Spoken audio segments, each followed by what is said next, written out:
साथियों, इस वीडियो में हम लोग जानेंगे कि सोमवार को महादेव की पूजा क्यों होती है। श्रावण सोमवार को विशेषकर महादेव की पूजा क्यों होती है और महादेव की पूजा के साथ साथ ही हम यह भी जानेंगे कि सोमवार सप्ताह के अंदर क्यों आया और सोमवार सबसे शुभ दिन क्यों है सप्ताह का। दोस्तों, हम एक कथा के माध्यम से जानते हैं, महादेव की शक्तियों को पहचानते हैं। इस कथा के माध्यम से एक बार जब समुद्र मंथन हो रहा था तो सबसे पहले समुद्र मंथन से विष की प्राप्ति हुई। विष यानी हलाहल जहर की प्राप्ति हुई और जहर को महादेव ने पिया था, परंतु उस हलाहल विष को उन्होंने कंठ तक ही रोक लिया था अपने कंठ में, इसीलिए महादेव को नीलकंठ भी कहा जाता है। और उसी समुद्र मंथन में और कई भी चीज़ें निकली, परंतु उन सभी चीज़ों को और सभी महान रत्नों को सभी देवताओं ने और दैत्यों ने बांट लिया आपस में।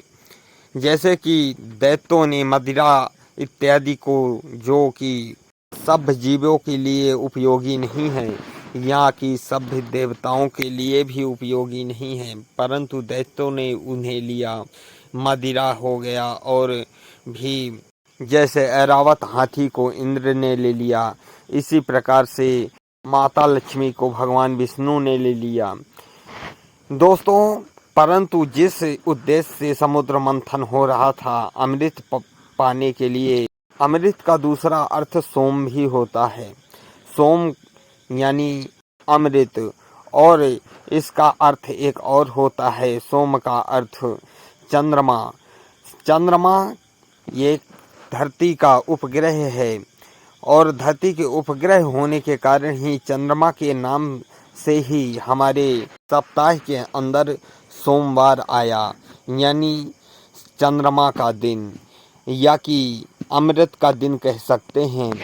दोस्तों, चंद्रमा एक शीतलता प्रदान करने वाला उपग्रह है, जो कि रात्रि के समय हमारे पृथ्वी में दिखाई देता है। इसी कारण से सोमवार का दिन हमारे सप्ताह के अंदर आया। दोस्तों, चंद्रमा हमें केवल ना कि रात्रि के समय दिखाई देता है, परंतु अगर रात्रि के समय कोई अन्य साधन न हो उजेले का, तो चंद्रमा के कारण ही हमारी पृथ्वी पर हमें उजेला भी दिखाई देता है। और रात्रि आती है शीतलता लेकर।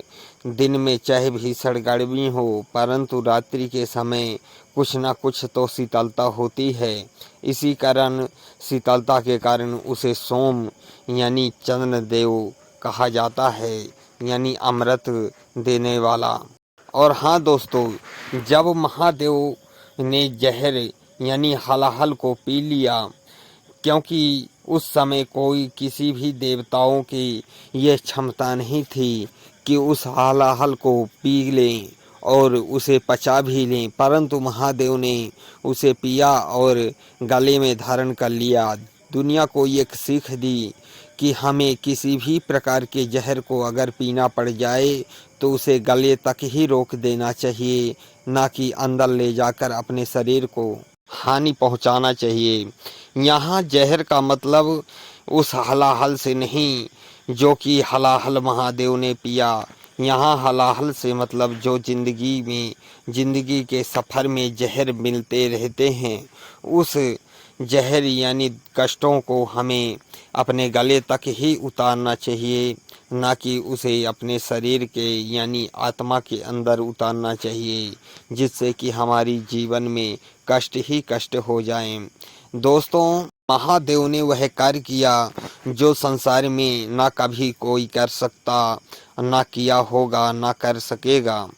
दोस्तों, महादेव ने स्वयं तो हलाहल पिया, परंतु अमृत को सभी देवताओं में बंटवा दिया, जिस कारण से महादेव की पूजा सोमवार के दिन होती है, यानी उनके ही कारण अमृत के दिन को याद किया जाता है। 12 ज्योतिर्लिंगों में एक सोमनाथ नाम की ज्योतिर्लिंग है, जो कि महादेव की सोमवार के ही दिन के नाम से जाना जाता है। दोस्तों मेरी यह वीडियो आप लोगों को अच्छी लगी हो तो कमेंट बॉक्स में ज़रूर बताएं और वीडियो को लाइक करें। जय हर हर महा